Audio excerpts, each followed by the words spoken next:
Itu sampai membuat ibunda Aisyah cemburu. Jadi istri Rasulullah itu juga pernah cemburu. Ibu-ibu pernah cemburu? Sering, Masya Allah. Berarti bapaknya ganteng-ganteng ya. Ibunda Aisyah itu cemburu. Kenapa? Karena Rasulullah selalu mengatakan Khadijah, aku ingat Khadijah, aku ingat Khadijah. Ibunda Aisyah mengatakan terus saja sebut Khadijah, wanita tua itu. Dia kan sudah meninggal, kata ibunda Aisyah. Wanita itu kalau sudah emosi, Pak, ya, kadang-kadang logikanya ditinggal, ya. Akhirnya malah marah-marah sama Rasulullah. Lalu apa kata Rasulullah? Mendengar seperti itu Rasulullah merah mukanya. Kemudian mengatakan, di dunia ini tidak ada yang bisa menggantikan posisi Khadijah. Dia beriman di saat orang-orang tidak beriman. Dia membantu dengan hartanya di saat tidak ada orang yang mendekati aku. Khadijah tidak pernah tergantikan. Akhirnya sadarlah Bunda Aisyah bahwa yang dikatakan salah. Itu meninggalnya Khadijah berat, Bapak Ibu, ya, berat sekali bagi Rasulullah. Lalu Rasulullah diberikan hiburan berupa undangan untuk Isra Mi'raj. Subhanalladzi asra bi'abdihi laylan minal masjidil haram ilal masjidil aqsa alladzi barakna hawlahu linuriyahu min ayatina innahu huwasyami'ul basir. Sadaqallahul azim. Diundang, wahai Rasulullah, kau dapat perintah untuk Isra Mi'raj. Para hadirin dirahmati Allah, Isra Mi'raj itu terjadi tanggal 27 Rajab. Dari hiburan itulah kita mempunyai oleh-oleh syariat perintah berupa salat 5 waktu. Singkat cerita, Rasulullah karena selalu dipersekusi, Rasulullah berhijrah pertama yaitu ke Habasyah atau ke Ethiopia. Sebelum ke Yasrib, sebelum ke Madinah, Rasulullah diperintahkan berhijrah ke Ethiopia. Sahabat banyak yang ke sana. Pelan-pelan ada yang ke sana. Ternyata orang Quraisy nggak terima. Orang Quraisy juga mengutus utusannya diplomat namanya Sa'ad bin Abi Waqqas. Dulu belum masuk Islam. Saat kesana yang diutus siapa? Yang diutus namanya Ja'far bin Abi Thalib. Jadi keponakan Rasulullah juga. Halo? Halo. Nah, itu tetap tidur kemudian Rasulullah sebagian sahabat hijrah ke Habasyah mencari suaka. Sampai di sana Raja Habasyah bertanya, wahai Ja'far bin Abi Thalib, bacakan sesuatu yang bisa membuat aku menerima engkau. Bisa jadi alasan untuk aku menerima engkau. Sebelumnya Sa'ad bin Abi Waqqas sudah manas-manasin. Wahai Raja Habasyah, kata Sa'ad bin Abi Waqqas, ini orang Islam ini, mereka itu di Mekah sudah memecah belah kami, membawa Tuhan baru. Coba tanyakan kepada dia, bagaimana pendapat dia tentang Yesus. Tentang siapa? Yesus. Karena Habasyah itu memeluk agama Nasrani. Ditanya begitu Ja'far bin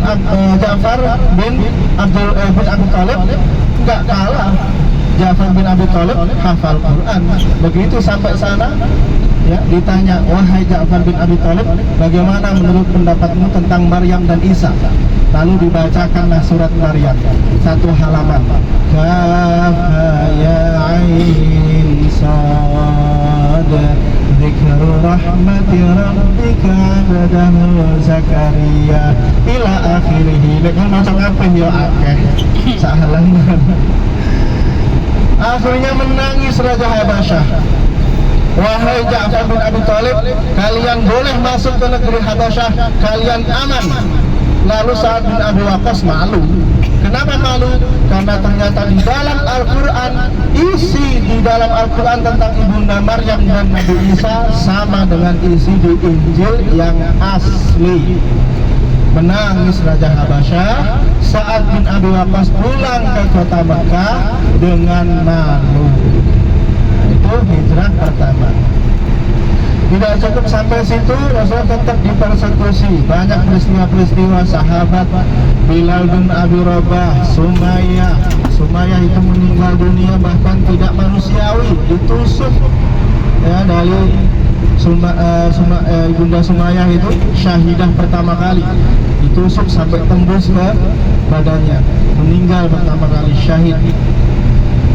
Bilal bin Abi Rabah ditaruh di tengah pasar, ditali tangan dan kakinya, di atasnya dikasih batu. Kemudian dikatakan kepada beliau, Bilal bin Abi Rabah, wahai Bilal, katakanlah bahwa kamu tidak percaya dengan Muhammad, bahwa Muhammad itu pendusta, kata majikannya. Tapi Bilal waktu itu belum hafal banyak ayat, cuman hafal ayat surat Al-Ikhlas, ya kurang lebih sama dengan bapak dan ibu di sinilah ya.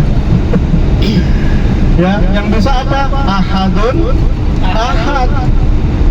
Mau bilang qul huwallahu ahad kepanjangan, yang dibaca ahadun, ahad. Dipaksa lagi, wahai Bilal, katakan Muhammad itu pendusta. Apa kata Bilal? Ahadun, ahad. Tuhan itu satu. Nah, itu yang setelah melihat banyak persekusi, banyak sahabat yang mendapatkan perlakuan kezaliman seperti itu, akhirnya turunlah perintah berhijrah untuk para sahabat. Sebelumnya di tahun kurang lebih tahun 8, 9, 10 sebelum Hijriah ya, 1 tahun, 2 tahun, 3 tahun sebelum Hijriah terjadilah Bai'at Aqabah Ula dan Bai'at Aqabah Tsani.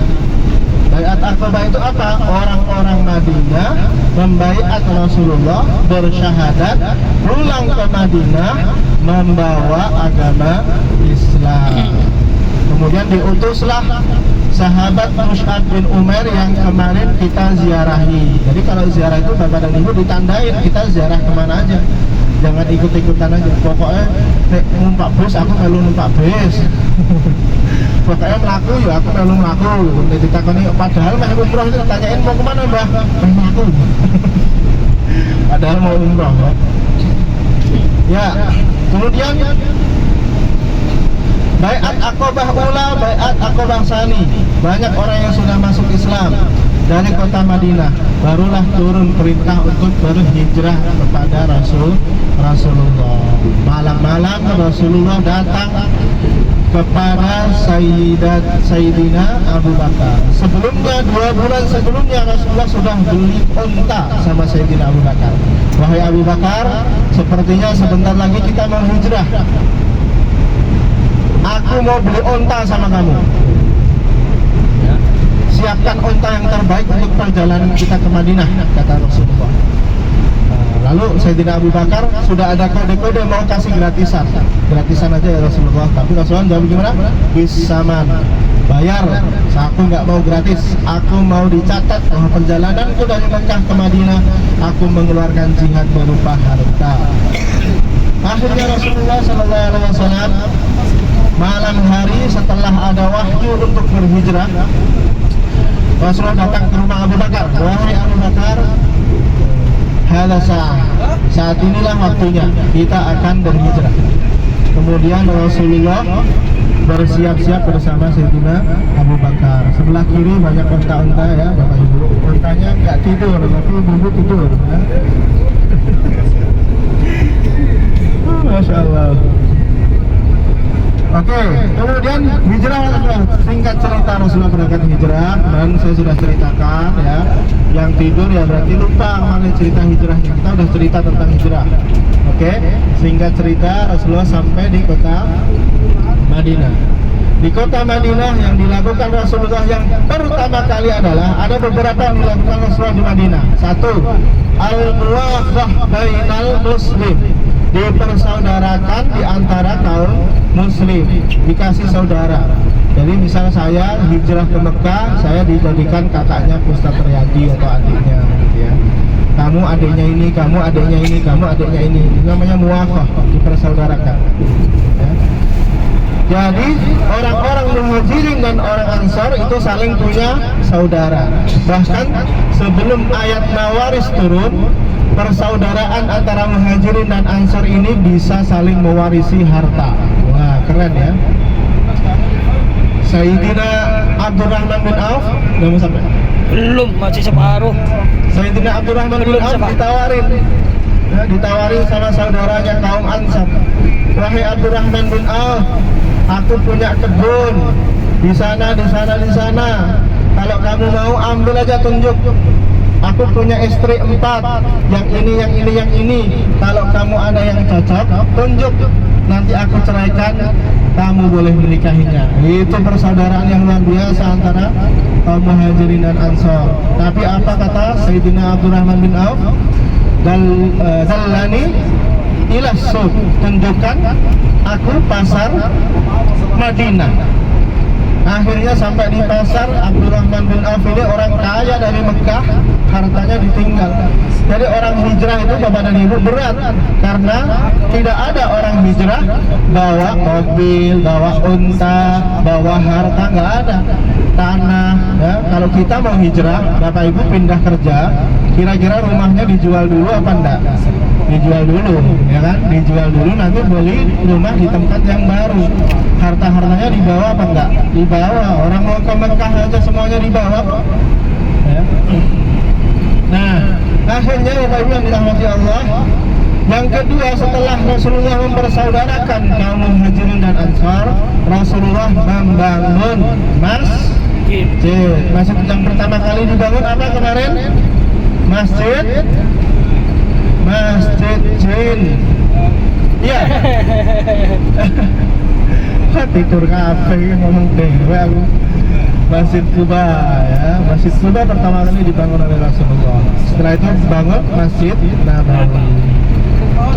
Sampai di peristiwa hijrah itu. Kemudian yang ketiga kali yang dilakukan oleh Rasulullah di kota Madinah adalah membuat piagam Madinah atau bikin undang-undang, bikin dustur.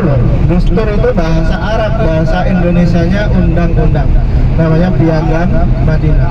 Prinsip piagam Madinah adalah prinsip keadilan, prinsip persamaan, prinsip wasatiyah, kemudian prinsip persaudaraan. Tidak ada yang boleh mendolimi, semuanya punya hak yang sama. Musuh dari kaum muslimin adalah musuh orang Madinah. Musuh orang Madinah yang belum muslim adalah musuh kaum muslimin juga. Dan seterusnya dan seterusnya. Piagam Madinah ini panjang sekali dan banyak diterapkan di banyak undang-undang seluruh dunia. Nah, inilah piagam Madinah. Itu yang dilakukan Rasulullah setelah berhijrah. Mungkin cukup dulu biar bapak dan ibu punya waktu istirahat. Nanti kalau ada waktu lagi kita sambung.